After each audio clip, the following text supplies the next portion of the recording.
Good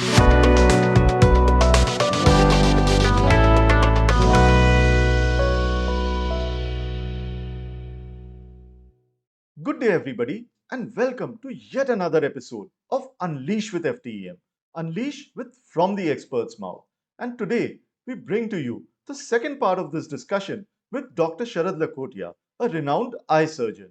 In the first part of the discussion, we spoke about his journey and his advice to people that have embarked on a professional journey of any kind. The link to the previous part, as well as other episodes of Unleash with FTM, are in the description and comments, as always. In today's episode, we are looking to gain from Dr. Lakhotia's expertise in ophthalmology, honed over 37 years of practice, and his broader experience of being associated with various medical and social causes to understand how we can improve our health and well being, not just of our eyes, but also of our mind as we embark on our respective journeys in this digital era. So let us dive straight into this enriching conversation. How have you been able to balance these two aspects of the commercial pragmatism and the social causes? Today the world is very open and you can absolutely decide what you want to do. If you are good in any stream anywhere, you can have a very wonderful career. But at the same time, I would say that today in medical science, I have a very personal view, which I have communicated to even Narendra Modi ji, even Prime Minister, who was my patient also earlier, that healthcare has to be affordable by majority. This present government is trying their best to do a lot of things, but still it has not been able to resolve. Because when the corporate hospital talk, they would say that I'm giving the same treatment, world class treatment at one tenth of the rate what is being charged in US, and we are following US system. So they are right in their reference also. But at the same time, in India, how much population can afford good water, air, uh, habitat, living, and food, and shelters, and other things, aspects of life. So we have to see that this population doesn't require five-star facility. They require the best treatment. How to provide the best quality of treatment to average person? That should be the criteria. Either the government can join hands so that with the corporates, and they can make hospitals of their own to cater to large society. They should rather more stress on certain facts that preventive aspects of healthcare is very important. 85% of the diseases can be curtailed by administrating lifestyle changes through government policies. It's possible. But the society today is running haywire because everybody is stressed. Somebody, some problem of some nature is disturbing, and they are stressful, which is causing the disease process. So, how to make life livable, peaceful, stress free? There, the government can organize policies. Then, the preventive health programs they can incorporate. Then, for specific diseases, they can have their own hospital, or they can tie up with other hospitals so that the average person has not to worry what will happen if I get a disease when I become old and I have no pensions and I don't have income. That kind of thing is very important, because everybody who is living, like even for other persons, say a person who has paid their taxes well for rest of the whole life, and suddenly at the end stage when they are no more earning, and they have to pay so much bills, and there's nobody working for them. They are no, the government is not serving them. There is no policy by which they can feel that they are secure. So there has to be a lot of things which are to be done. A person who has, the taxpayers' money, if he has paid so much taxes, he should also get relief. An average person who has an ailment, he also has to get relief, and it's possible. The whole medical setup and the process can be channelized in a way that people are happy. And how to keep people happy is going to be the first step towards a healthy life and a disease-free life.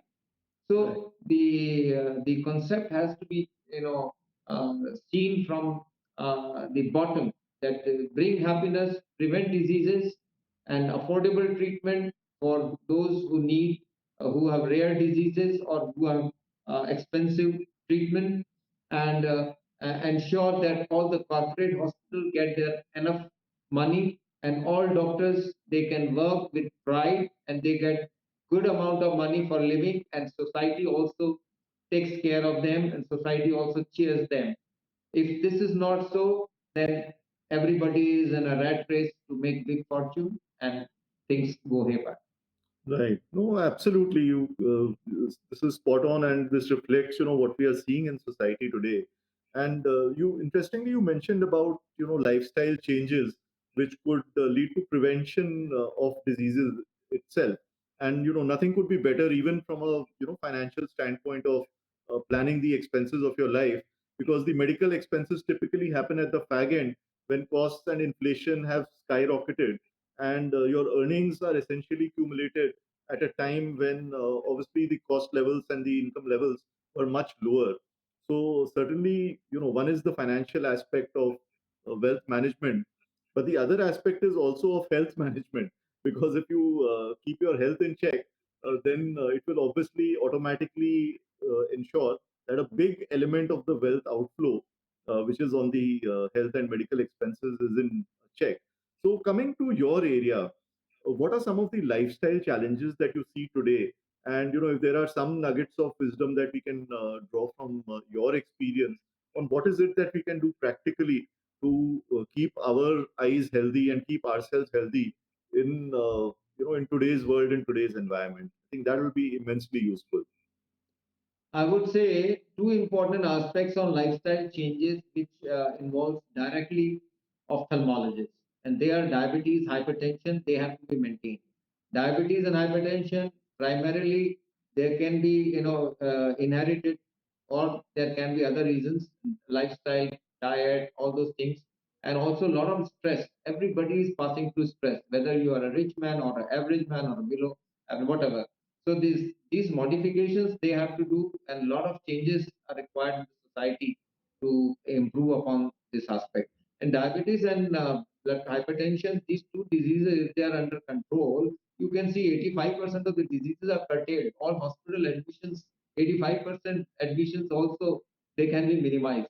And diabetic retinopathy, in eyes we have diabetic retinopathy. That means if you develop diabetes, you can have changes in the retina which can affect your vision, and they can cause loss of sight, which could be permanent loss of sight. That is major diabetic retinopathy changes, and at the treatment is very expensive, continuous, and fortunately we have a lot of now treatment available by which we can have reasonable vision for the patient for rest of the life if he comes in time, and awareness is very important. Then second thing aspect about is cataract blindness. Fortunately, cataract surgery, now we have the world class cataract surgery now available. We can have phaco emulsification. We can do now femtocataract. Femtocataract is blade free cataract without blade, even the entire surgery with the help of few drops, no injections, no stitches, operation done. After 1 hour, you remove the pad, you start seeing everything. That's possible. And the about the lens that is implanted, we have now wonderful lenses. We have got trifocal lenses, multifocal lenses, which can give you both glasses for reading and distance. That means hitherto, till this time, you have been using glasses for reading, differently separate reading glasses, separate glasses for distance. Now you don't need glasses at all. It's possible that you can be without glasses, both for distance and area. The same lens can be implanted. That means you, it's a bonanza in your life at that age. Even getting cataract is having so much nice uh, things in return for you. Right. So these are the things. And LASIK, those who don't want to wear glasses, now you have option that you can get rid of glasses by LASIK. Fortunately, LASIK has is very successful, but there are now a lot of newer advances. There are femtosecond laser by which blade-free LASIK can be done. That means spectacle removal with a technique of LASIK where with femtosecond laser, not even blades are required, and that can be performed. You have a technique called smile. Smile is a technique where even a lenticle is cut in the cornea underneath, and through a small hole, you take out the lenticle and the number is removed. So all these things where even this particular technique, smile technique, will not cause dryness, because some of the techniques can cause dryness and increase in dryness. Dryness has become one of the major issues now in a day-to-day practice. There also, I would like to tell some of the facts that now today world is digitalized. Everybody is working on computer, laptop, smartphone, and everything everywhere. Now you know that India consumption story is such a big. How many smartphones or the phones have been sold in India is a big, huge market. That means so many people are now, glued to screen. They're not necessarily always on computer or a laptop. They can be on the same screen on the smartphone and other things. So this is causing a lot of digital strain in the society. As Right. a result, a lot of dry eye conditions are there. And dry eye is not a disease of India, it's an international disease. Now, the world population, almost every second or the third person is having dryness in his eyes. The condition called MGD, meibomian gland dysfunction, is one of the very prevalent conditions in the society which is causing trouble. So, in a day to day life, some of the troubles that are caused are because of dryness in their eyes, which have to be dealt with. I can Right. discuss if you want to in detail how Yeah, this can. surely. I think the audience would definitely love to know, what is this problem of dryness all about, and what are the symptoms, and most importantly, how can we prevent this dryness of eyes? See, dryness in the eye is often referred as computer vision syndrome by those who are working on screen for long hours. They tend to develop that dryness, and it's commonly referred as this. So we have to understand what is this dryness all about, because the people complain of irritation, itching, sometimes blurring of vision, sometimes watering, sometimes foreign body sensation, and some headaches, and all those things are happening when they have a lot of screen time, 8 hours, 10 hours, 12 hours screen time. This is very common. This reason is primarily it's causing the dryness in the eyes, because the meibomian glands, which secrete oil in the film, their openings get clogged and the oil production is not sufficient. Now, what is the role of this oil and how it happens? Let's understand. See, the pollution can cause blocking of these meibomian glands, but when you are on screen, the normal blinking rate, which is 15 to 16 per minute, it is reduced to 7 to 8 per minute. So the pumping of this gland is disturbed, so there is less oil production. Now, how less oil production contributes to dryness? Oil protects the tear film, which is composed mainly of water from evaporation. So if there is less oil, water gets evaporated and it leads to evaporative dryness. Now, this dryness in turn can result in reflex tearing, irritation, foreign body sensation, itching, and blurring of vision and headaches. There can be problems which can be even vision threatening if it continues for long time. So the people, to avoid the problems of middle age and old age, problems of this dryness, which can be severe, they have to work now. The young people, many times they ignore the problem, thinking that this is natural because I've been working on screen for a long time. This is natural. They ignore it. They have to see that they are properly treated. What should be done? They should use lubricant. They should visit an eye specialist and see if they have the dryness.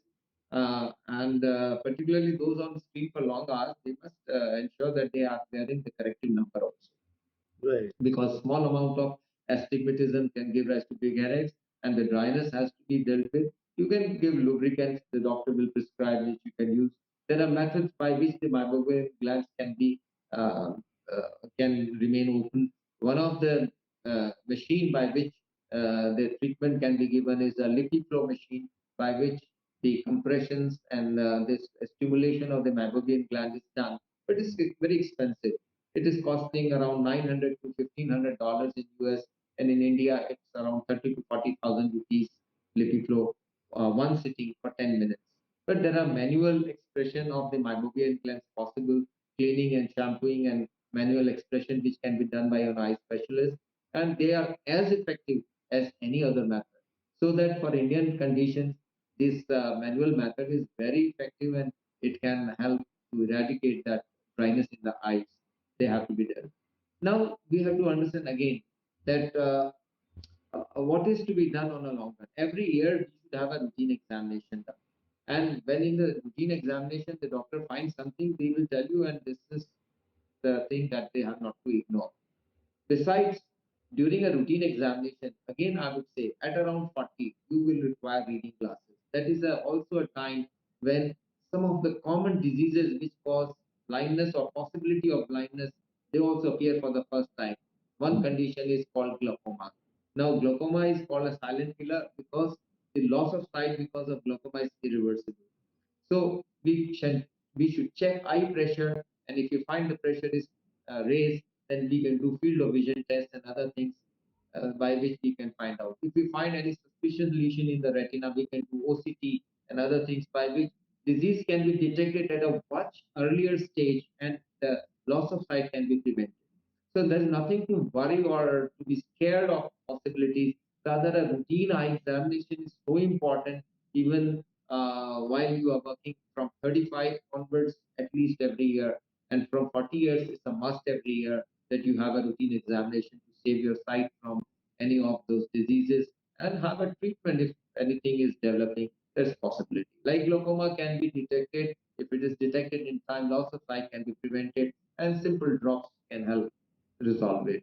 Even diabetic retinopathy can be prevented, but once it is gone beyond, there are neovascularization, new vessels appearing, there is already a swelling in the macular area, and then injections and the lasers and other things, and there's a whole lot of problems that they start. The treatment is prolonged, and it can be you have to keep doing some sort of treatment from time to time.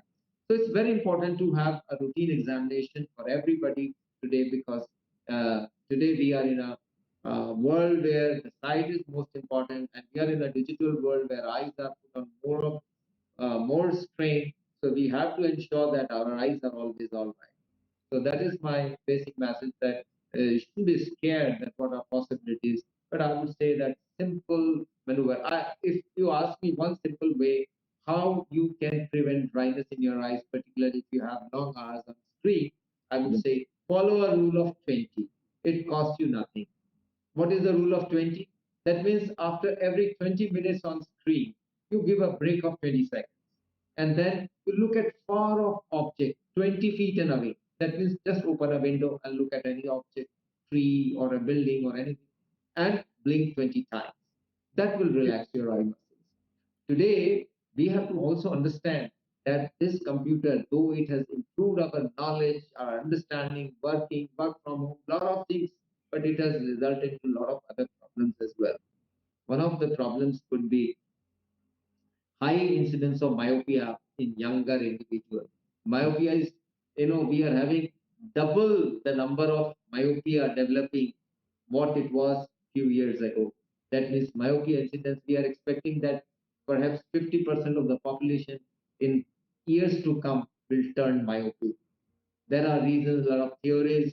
Then again, people often ask, what is the blue light effect? The blue light effect of this computer or digital screen, how it affects your eyes.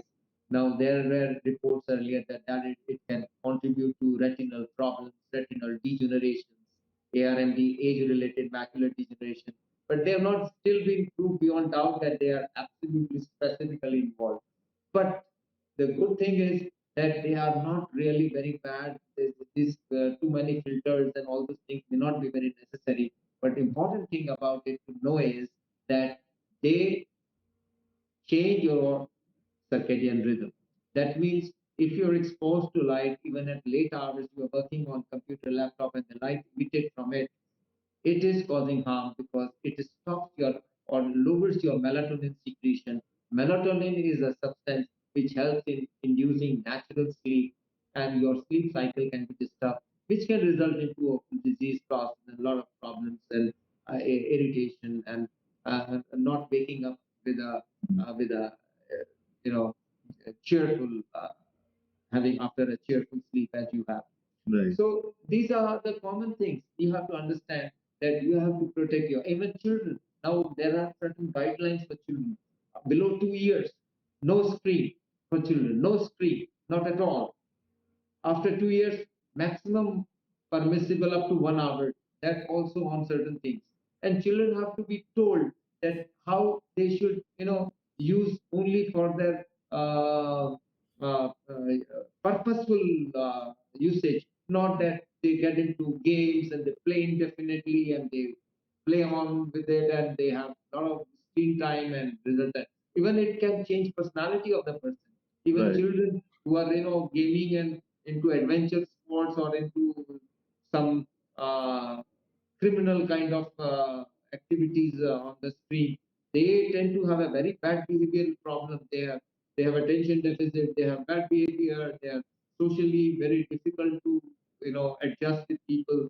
A lot of all these things are happening. We have to understand the technology is here. It is they here to make us better persons, not worse persons, and it is to be used for advantage of our profession, career, job, communication, and for our own advantage. Not that it should be cursed for us and it disturbs, spoils our lifestyle, family relations, personal relations, causing a lot of mental trauma and agony.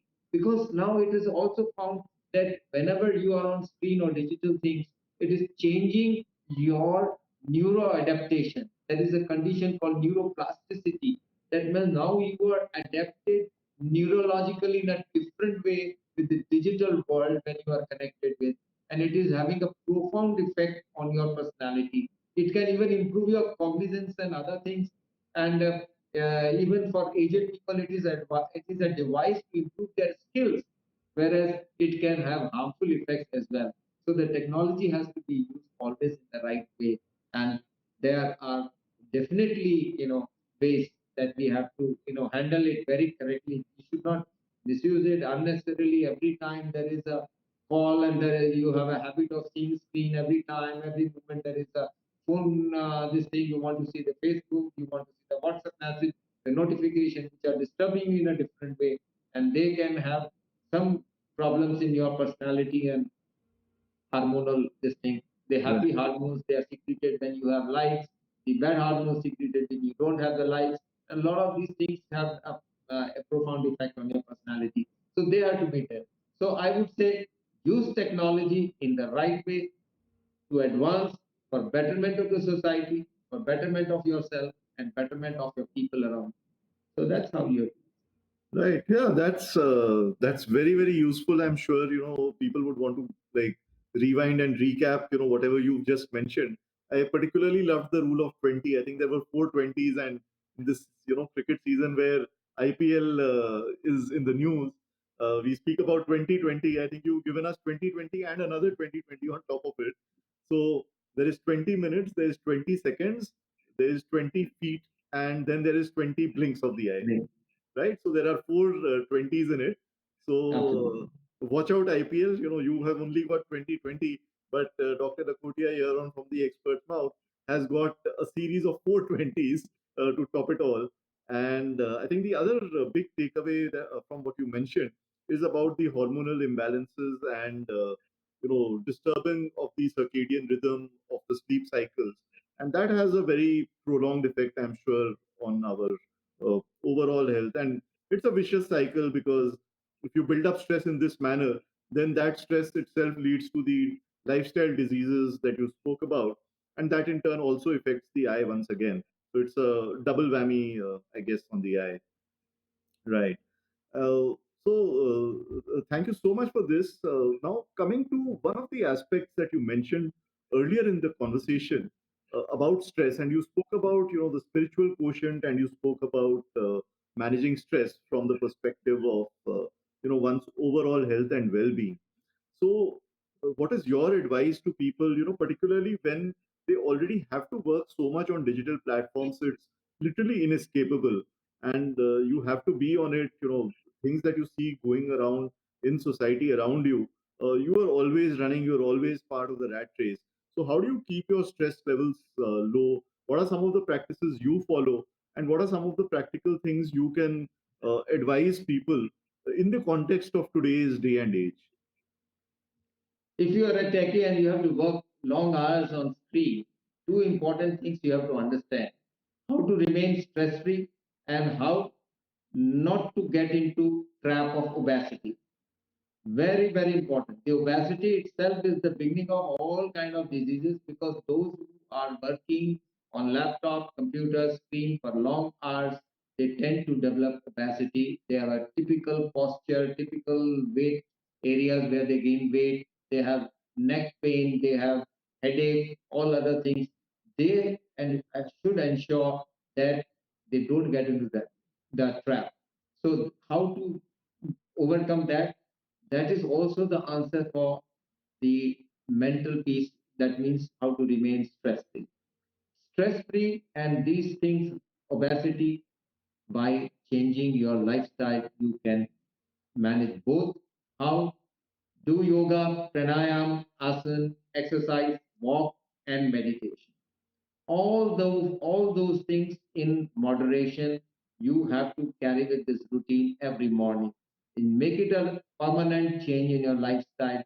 Then is the diet, that what you eat and how you feel during the time. How is your emotional balance, that you have to maintain. This is lifestyle change. If you continue, then you will see that diseases are hardly there. This is the major part, because with this technology, I'm finding people with obesity becoming bigger problem even for children. They are not playing outside.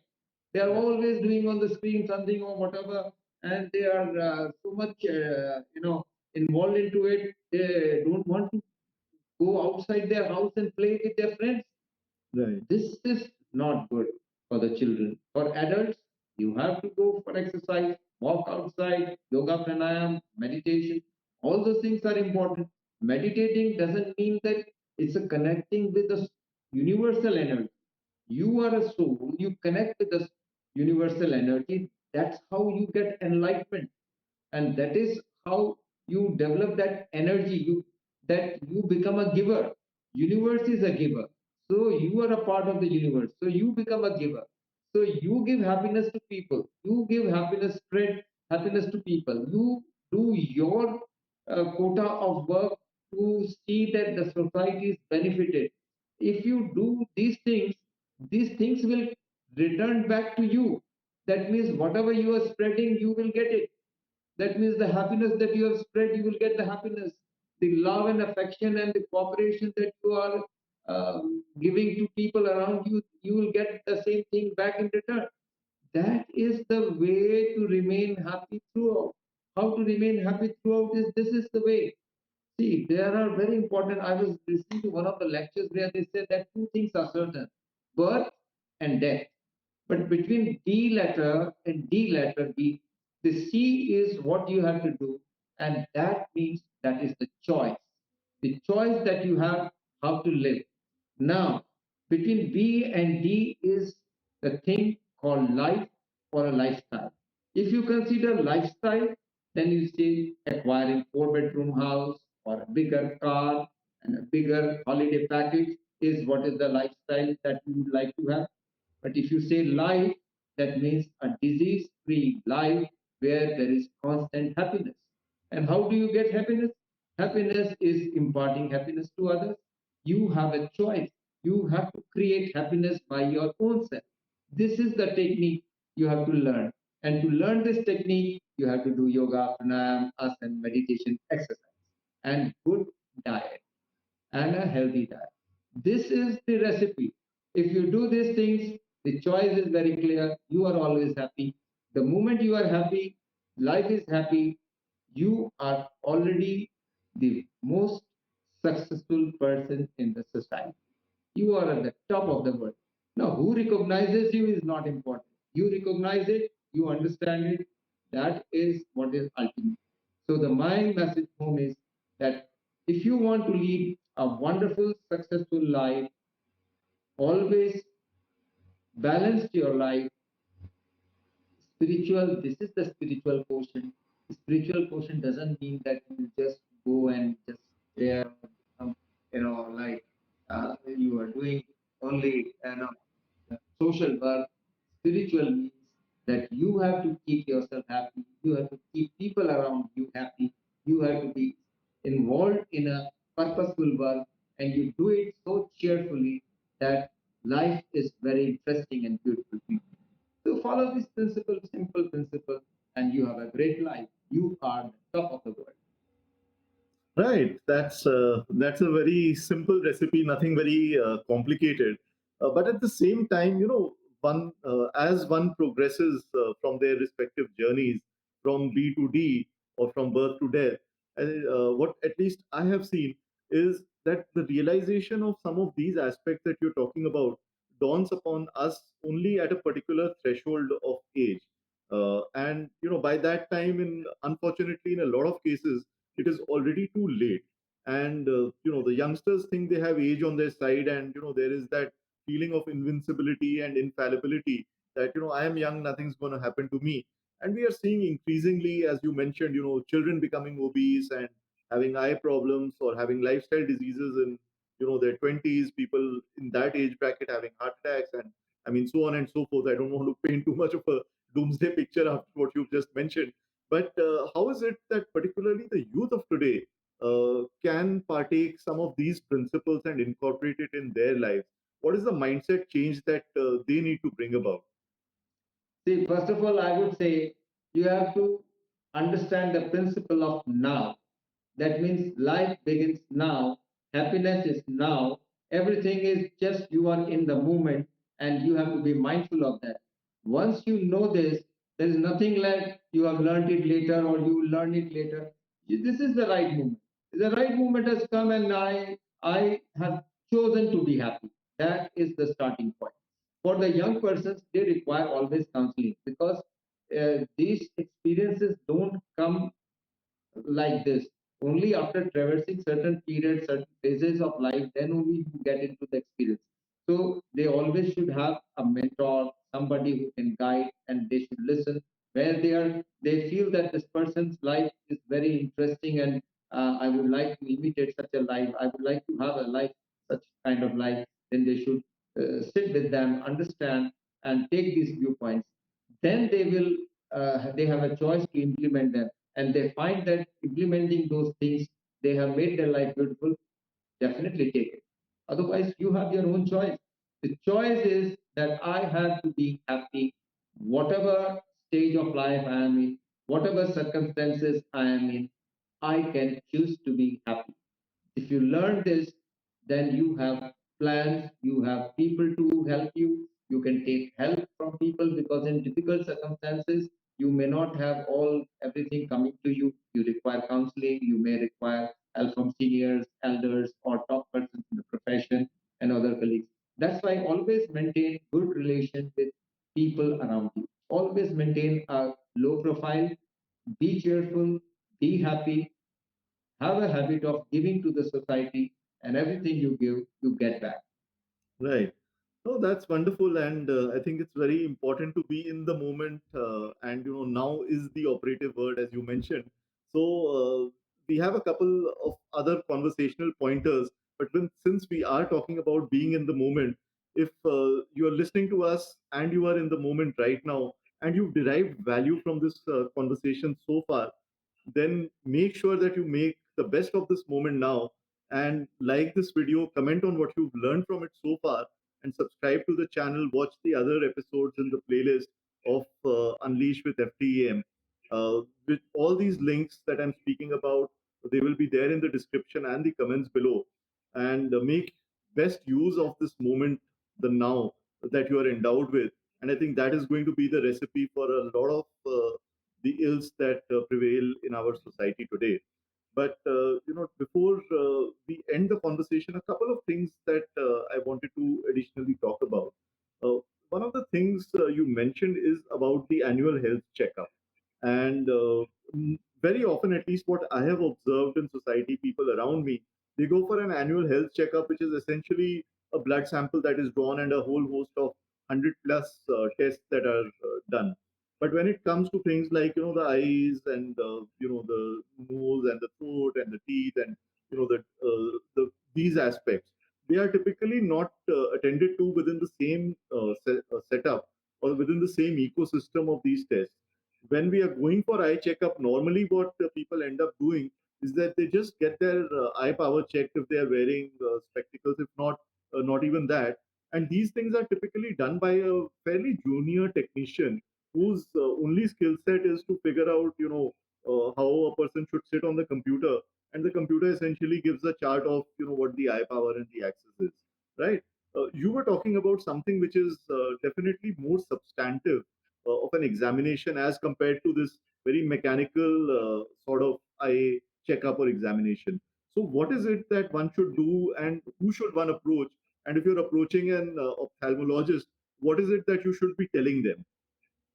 This is a very pertinent question because many patients they come to me, and when I find some disease process, I ask them, when did you have the last examination, and they tell me that I had an examination at an optical shop like this and that. They have to understand that is not an eye examination. That is a spectacle power checkup. That is refraction. It's called refraction. That is not an eye checkup. Eye checkup means examination by an eye specialist who will find out what are the problems there in the eye. This is a misnomer. So even people who are educated everywhere, they are doing in every stream and they are doing wonderful work, but they are not aware. So awareness is very important. Health awareness is also like this. Preventive health checkup is also very good thing. But eye checkup, I would definitely say that when you should have the first checkup. Now international is recommended before 3 years, one checkup should be done for the eyes. Between 3 and 5, another checkup should be done for the eyes. Between 5 and 20 years, you should have few checkups done, particularly if you have power which is increasing. And then at a college leaving time, you should have an eye examination. Then another examination at around 40 years, and from them onwards every year. This is a schedule which you have to follow. But whenever you have an eye trouble, don't ignore it. You have to go to a specialist because whenever there are things happening, even small things, if they are seen in time, they can be nipped in bud.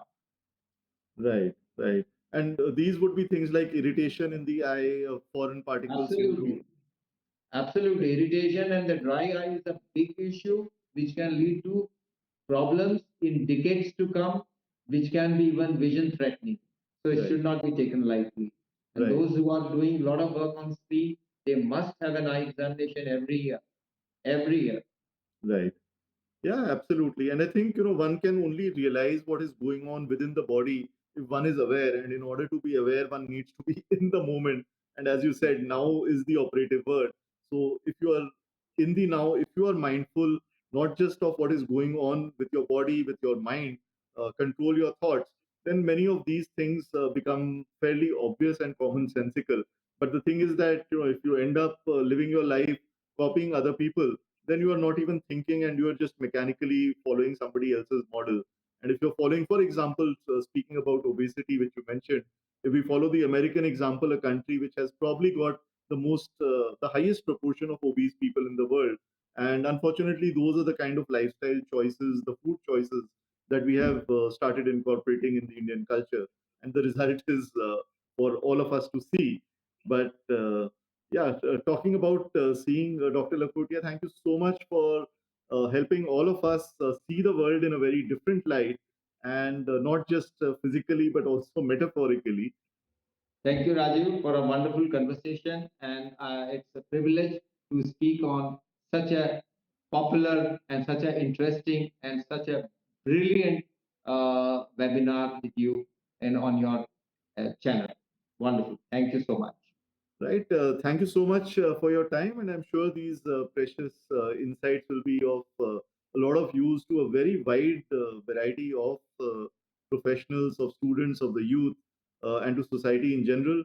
The links to the other episodes of Unleash with FTM will be provided in the description and the comments. We'll also be putting up a post shortly, which will have the key elements which we will cull out from this conversation and publish it on our website from theexpertsmouth.com. You'll find all the links down below. And before you leave, make sure to like and subscribe to the channel, and do leave your comments behind on, what is it that you took away from this conversation. If there are any more questions that you have, particularly around the medical space, do feed those comments in. We'll see if we can get answers from Dr. Lakhotia for you, or arrange for follow-up conversations. So with that, thank you very much. And thank you, Dr. Lakhotia, and see you in the next episode.